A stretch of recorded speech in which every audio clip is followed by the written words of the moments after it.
Ang Antipolo City ay ang kapital ng Rizal. Ito ay may layo na 25 kilometers mula sa Kamaynilaan. Ito ang pinakamataong lungsod sa buong Luzon sa labas ng Kalakhang, Maynila at ikapito naman sa buong bansa. Sa ilalim ng Republic Act No. 8508 ay naging lungsod ang Antipolo noong April 4, 1998. Ang Antipolo din ay tanyag sa mga manlalakbay, kaya naman ay binansagan ito na kabisera ng paglalakbay sa Pilipinas. Ang mataas na kinatatayuan nito ay nagbibigay ng magandang tanawin ng Kamaynilaan, lalo na pagsapit ng gabi. Popular din ito sa kanilang mga produktong mangga, kasoy at suman, at syempre, ang kanilang pinagmamalaking Hinulugang Taktak National Park at ang Antipolo Cathedral. Ang kwento po natin ngayon ay nangyari sa isa sa mga lugar na nasasakupan ng Antipolo. Ito ay ang naging masakit na katapusan sa mga pangarap ng isang dalagita na si Rona May Castillo. Bago ko po simulan ang ating story, sa mga bago po sa channel ko, please hit the subscribe button at pakipindot na rin po ang ating notification bell para ma-notify kayo sa mga bago nating upload na videos.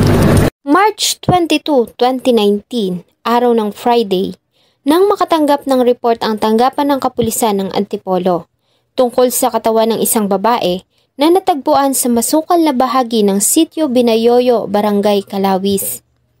Ayon sa isang magsasaka, bandang 2:00 pasado ng hapon ay nagtungo siya sa lugar para manguha ng mga talahib nang mapansin niya ang isang bag.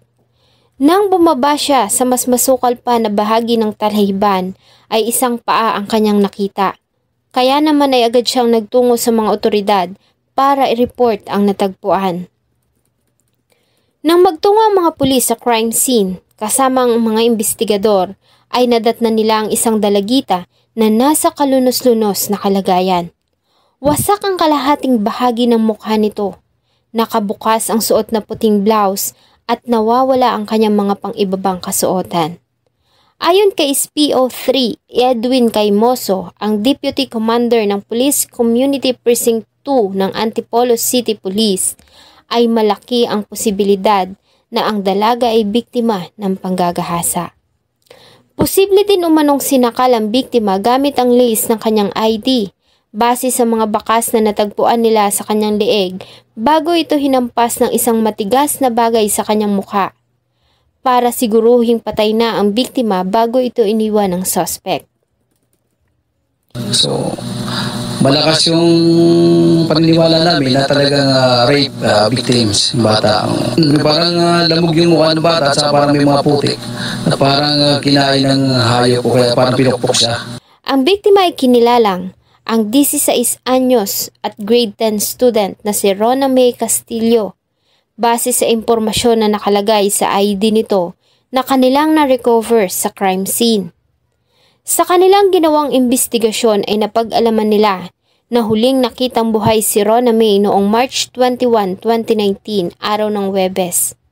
Ayon sa kanyang pamilya, ay noong Huwebes pa nila ito hinahanap dahil sa hindi nito pag-uwi ng bahay. Ilang araw umano bago ang pagkawala nito, ay napansin nila ang pagiging matamlay ng kapatid at tinatamad umano itong pumasok, kabaligtaran sa dating masigla at masipag mag-aral na si Rona May.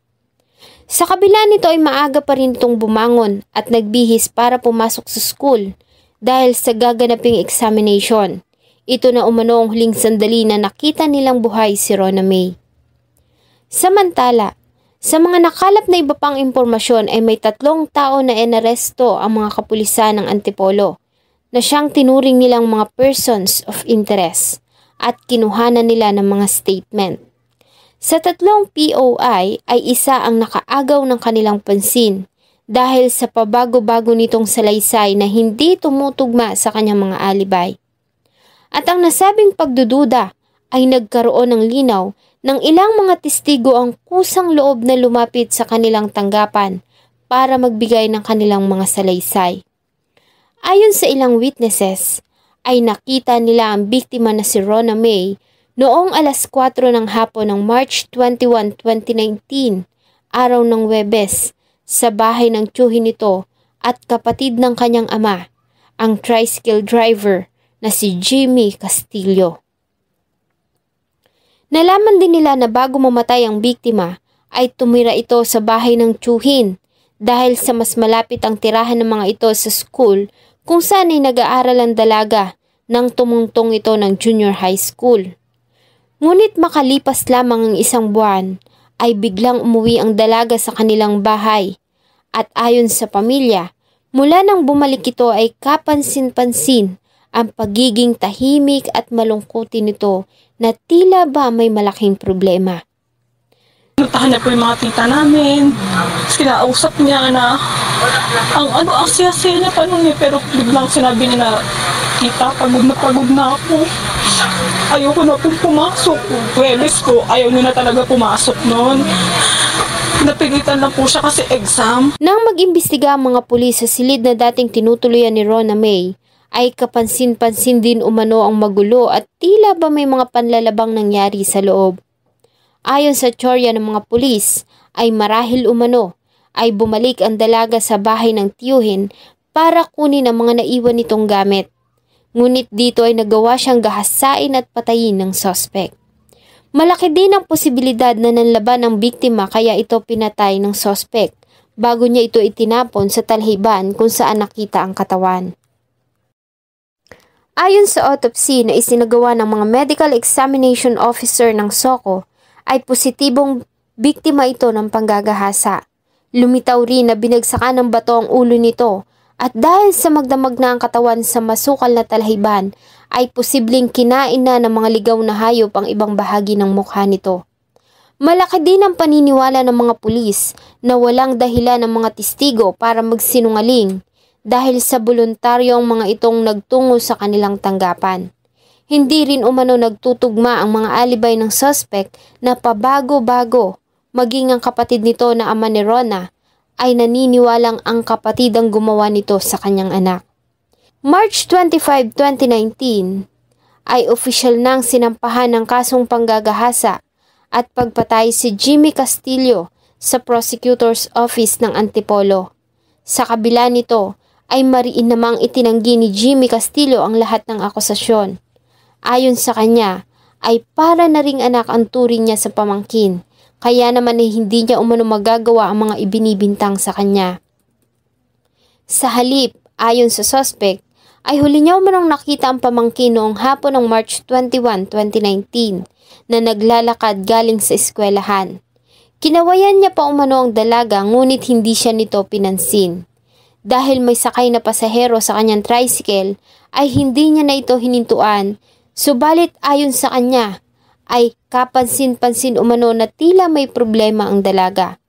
Nagulat na lamang umano siya dahil kinabukasan araw ng Biyernes ay kumatok sa pintuan ng kapatid ni Rona May at sinabi na i-text niya ang kapatid dahil sa hindi pa umano umuwi ang kanyang ate Rona mula noong Huwebes.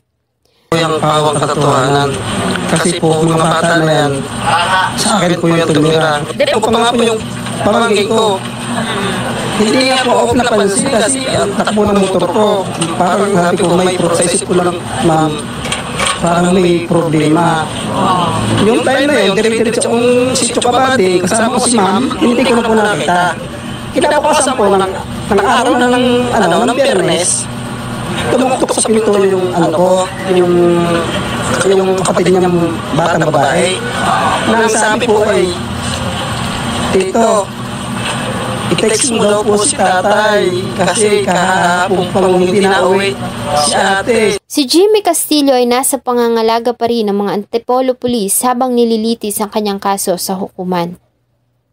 Binibigyan po siya ng baon pero hindi po niya ginagastos. Tinatsaga po siya maglakad ng 2 hours. Baka tipid lang po siya sa pera niya. Ang hirap po tanggapin. Kasi nag-i-expect po kami na yung kapatid ko. School lang, hihintay namin na ako sa hapon uuwi. Tapos mabalitaan namin na pinatay siyang ganyan. Shoutout po kay Ma'am Feby Montero na nanunood sa Dubai. Ma'am Hilda Hita sa Gumaca, Quezon. Ma'am Josephine Malagsik sa Saudi Arabia, Ma'am Marilo Simporios del Monte, Bulacan, Ma'am Ronel Lacno sa Jensan, Sir Jose Gerson Labiste sa Sibunga, Cebu. Sir Gregorio Gorio, salamat po. Ma'am Manchel A. Mayores, hello po. Ma'am Lemmy Javier sa Macau. Ma'am Caroline Huntington sa US, hello po sa mga Pilipina dyan sa Bayview Hospital. At kay Sir Aaron Naray, pasensya na po kung ngayon lang na shoutout.